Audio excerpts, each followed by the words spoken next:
Commander Jake Morrison had seen many strange things during his 5 years stationed on Kepler 442b, but nothing quite like the desperate Zephyrian woman standing in his office doorway. Her luminescent blue skin flickered with distress patterns, and her forearms trembled as she clutched a legal document against her chest.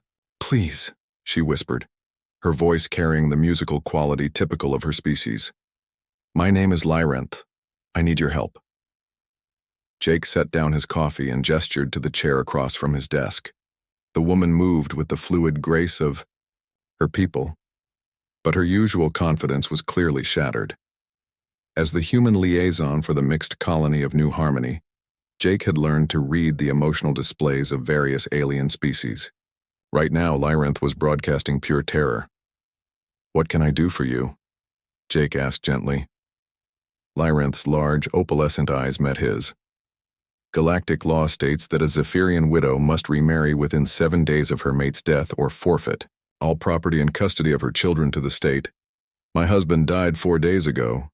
Her voice cracked. "I have 3 days left." Jake felt his stomach drop. He'd heard of such archaic laws still existing in some sectors, but experiencing their cruelty firsthand was different. "I'm sorry for your loss. But surely there must be eligible Zephyrian males." "None will have me," she interrupted, her bioluminescent patches flashing shame red. "My husband left debts, large ones. Any Zephyrian who marries me inherits those obligations. They see only burden, not—" She gestured helplessly. "Not a person in need," Jake finished quietly. Lyranth nodded. Tears. Actual tears, which was rare for her species, streaming down her face. "I have 2 younglings, 7 and 9 cycles old. If I cannot marry, they will be taken to state facilities, separated from each other. From me. Forever." Jake leaned back in his chair, mind racing. The injustice of it burned in his chest. This was exactly the kind of institutional cruelty that made humans fight so hard for individual rights throughout the galaxy. But what could he do? "I've asked every unmated male in the colony," Lyranth continued. "Karathi, Rigelians, even the Void Dwellers. All refused. Humans are the only species whose marriage contracts can legally bypass the debt inheritance clause due to your species' unique property laws." Jake's eyebrows shot up. "You want me to marry you?" Not in the way you might think," she said quickly, her skin flushing deeper blue with embarrassment. "I know humans value romantic love in marriage. I would not ask you to pretend feelings you don't have. But if you could, if you would enter a legal contract marriage just on paper, I could keep my children. I would serve as your household companion. I could warm your bed if you wished, tend your home, whatever you required. I'm not asking for love, just mercy."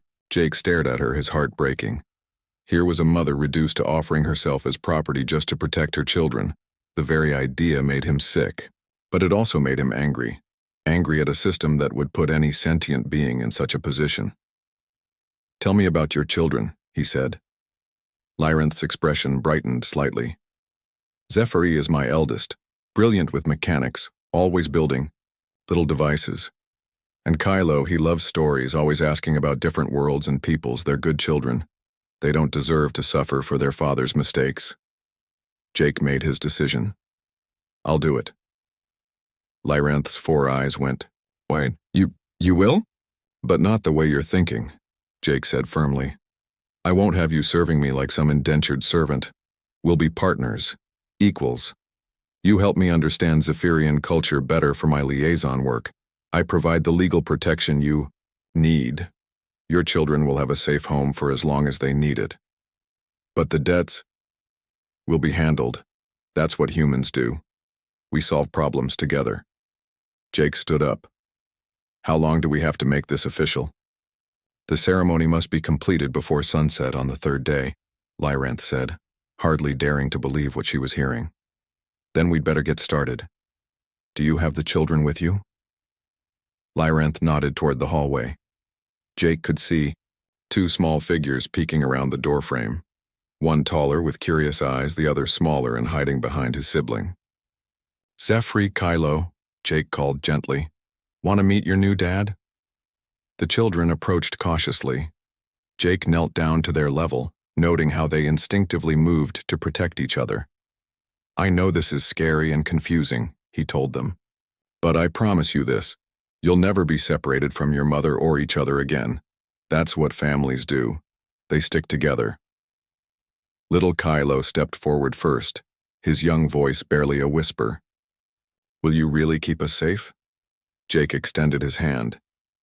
"That's a promise, kiddo. Humans are pretty stubborn about keeping promises." As the small alien child placed his delicate hand in Jake's calloused one, Lyranth felt something she hadn't experienced in cycles: hope. Not just the desperate hope of a cornered animal, but real, genuine hope for the future. "Why?" she asked Jake quietly as they walked toward the legal offices to begin the marriage proceedings. "Why would you help strangers like this?" Jake glanced down at the two children walking between them, already chattering excitedly about their new home, then looked at their mother, no longer desperate, but dignified in her relief. "Because that's what humans do," he said simply. "We look out for each other, all of us, no matter what species we are." 3 hours later, as the sun set over New Harmony, the Morrison family of 4 walked home together, proving once again that humanity's greatest strength wasn't their technology or their military might. It was their capacity to see beyond themselves and choose compassion over convenience, family over fear. In the growing darkness, Lyranth's skin glowed with patterns Jake had never seen before. When he asked about them, she smiled. "Gratitude," she translated. "Pure gratitude."